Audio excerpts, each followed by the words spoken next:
Hasil imbang 1-1 melawan Bayangkara sukses membuat PSIS kini masuk jajaran 4 besar BRI Liga 1 musim 2023-2024. Yap, tentu saja penampilan Galih Freitas kembali jadi sorotan, di mana wonderkid abadi asal Timor Leste itu mampu menjadi penyelamat Laskar Mahesa Jenar melalui golnya di masa injury time. Sesuatu yang kian menegaskan kalau Galih ini emang pemain yang luar biasa. Padahal jika kita kembali ke awal musim, Galih ini sempat loh ditolak hampir semua tim di Liga 1. Dan PSIS Semarang bisa dibilang sangat beruntung karena keputusan merekrut Galih sebagai pemain asing ASEAN sungguh-sungguh layak membuat tim-tim lainnya menyesal.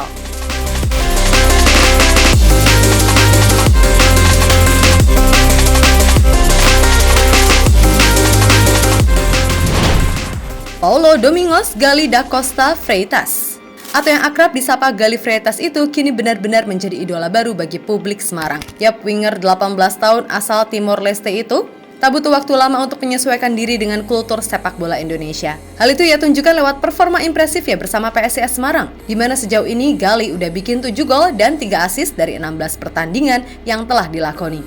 Sesuatu yang membuatnya layak disebut sebagai pemain ASEAN terbaik yang mentas di Liga Indonesia saat ini.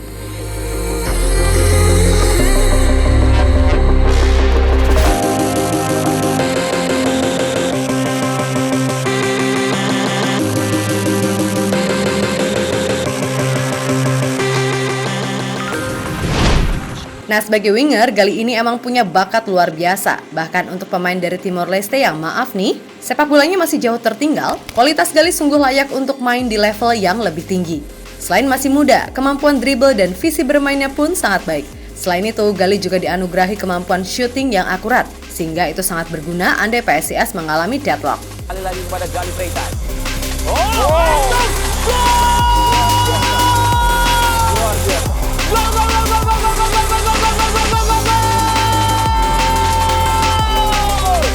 Bahaya kali ini Galih, masuk ke dalam Galih Freitas.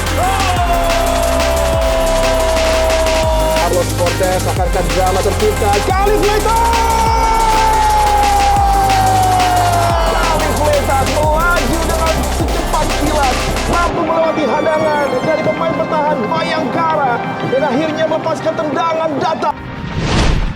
Ya, penampilan Galih di musim perdananya main di Liga Indonesia harus diakui sangat sensasional dan terbilang mengejutkan. Sebab menurut sang agen, Agi Ekaresi, Galih sendiri nyaris batal main di Liga Indonesia. Yap, Agi bercerita kalau ketika itu banyak tim yang menolak keberadaan Galih di timnya. Hal itu mengacu pada image Galih Freitas yang dikenal sebagai pemain kontroversial di mata publik sepak bola Indonesia, di mana ia pernah menjadi antagonis bagi timnas Indonesia U16 di Piala AFF U16 2019 lalu karena aksi-aksi kontroversialnya saat bertanding melawan Marcelino Ferdinand dan kawan-kawan. Kemudian Galih juga diduga nyuri umur karena nggak mungkin anak 14 tahun memiliki postur tubuh yang lebih tegap dari pemain seusianya plus punya tato pula. Dan yang paling utama, karena ranking Timor Leste sendiri yang masih di bawah Indonesia. Fakta itulah yang membuat banyak petinggi klub di Liga 1 yang memandangnya sebelah mata. Saya tawarkan ke hampir semua tim, mereka lebih tertarik pemain yang mix dari Filipina, Malaysia, Singapura, ataupun Thailand. Ketika saya tawarkan nama Galih, respon klub-klub saat itu kurang positif, mengingat timnas Timor Leste peringkatnya di bawah kita jauh. Ada isu soal pemalsuan umur dan paspor juga.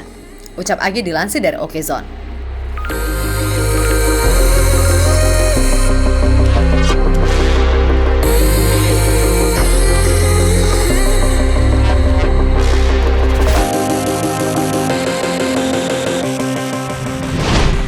Ya, meskipun nyaris putus asa, Agi yang mencoba kesempatan terakhir, ya ini dengan menghubungi CEO PSIS Semarang, Yoyo Sukawi. Nah, tanpa pikir panjang, Pak Yoyo langsung setuju karena ia percaya kalau Galih ini bakal sukses di Semarang. Setelah hampir nyerah, kemudian Pak Yoyo lah yang percaya akan kemampuan mata scouting kami. PSIS ingin trial, tapi kita meyakinkan bahwa tidak perlu trial untuk si Galih. Dan akhirnya Pak Yoyo lah yang punya jasa besar untuk si Galih Freitas. Kami ceritakan ke Galih kondisi Liga 1 dan saya ceritakan soal PSIS, Pak Yoyo dan target PSIS. Tanpa pikir panjang, Galih menerima semuanya untuk berbaju Mahesa Jenar. Ucap Agi menambahkan, yap, setelah melalui berbagai proses, akhirnya Galih resmi dikontrak 1 musim dengan opsi perpanjangan oleh PSIS Semarang. Dan hasilnya, seperti yang telah dijelaskan di awal, kalau Galih ini benar-benar pemain oke. Skill mumpuni, visinya bagus, plus jarang cedera pula.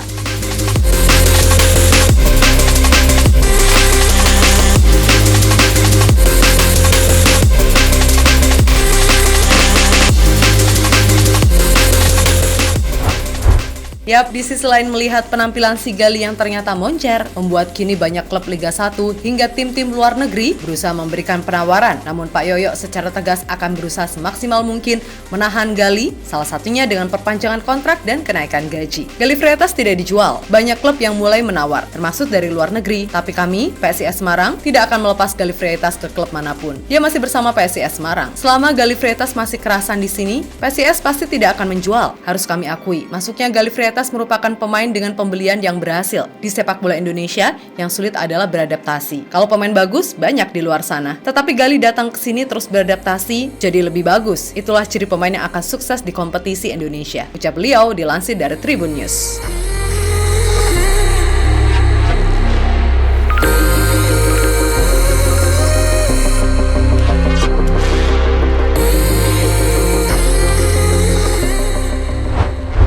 Ya, pada akhirnya kini menarik ditunggu sejauh mana Gali bisa membawa Laskar Mahesa Jenar di musim ini. Jika melihat kompetisi yang masih cukup panjang, maka ngomongin PSIS untuk jadi juara sebenarnya masih terlalu dini. Namun sekali lagi di Liga Indonesia yang penuh drama ini, segalanya bisa terjadi. Toh skuad PSIS ini sebenarnya nggak kalah berkualitas. Hanya saja seperti biasa, skuad yang diisi banyak pemain muda seringkali inkonsisten. Namun ya udah sih, kita nikmatin aja gimana perjalanan Gali bersama PSIS Semarang musim ini.